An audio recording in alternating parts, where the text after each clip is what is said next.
Good evening po. Naway humupa na ang baha sa mga nasalantahan ni Bagyong Upong.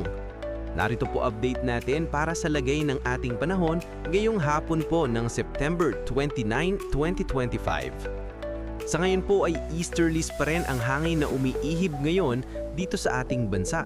Ito po ay mainit na hangin na mula po dyan sa may Pacific Ocean.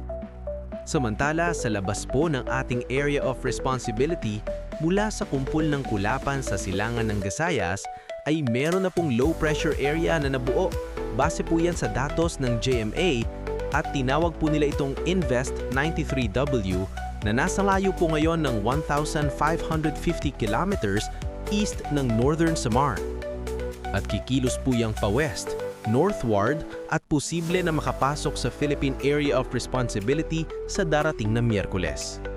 At kung lalakas siyang bagyo, ay tatawagin po sa local name na Bagyong Paolo na banta muli lalo na dito sa Luzon sa northern part po.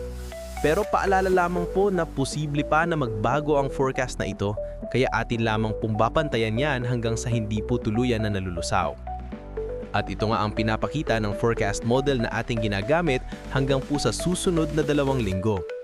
At sa lagay ng ating panahon ngayong hapon dahil sa malocalized thunderstorm ay nakakaranas ng maulap na kalangitan with isolated rains ang ilang bahagi po ng Ilocos Region, Cordillera, Cagayan Valley, Kanluran ng Central Luzon, Calabarzon, Bicol Region, Mimaropa, Panay Island, Negros, northern part ng Leyte, Northern Samar, at malaking bahagi po ng Mindanao.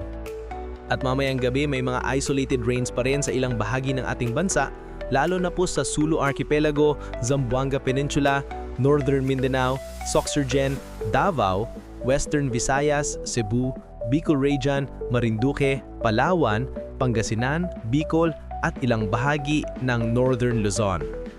Kaya mag-ingat po tayo sa mga banta pa rin ng mga pagbaha at pagguho ng lupa.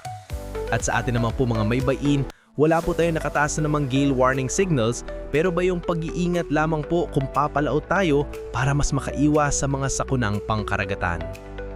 So yun po muna ang latest update natin sa araw na ito. Para sa mga isyong napapanaon, dapat laging maging in for the nation. Here is our inspirational quotes of the day. Ang bawat unos ay may dalang aral. Huwag kang sumuko, darating din ang liwanag. Ingat kabalan!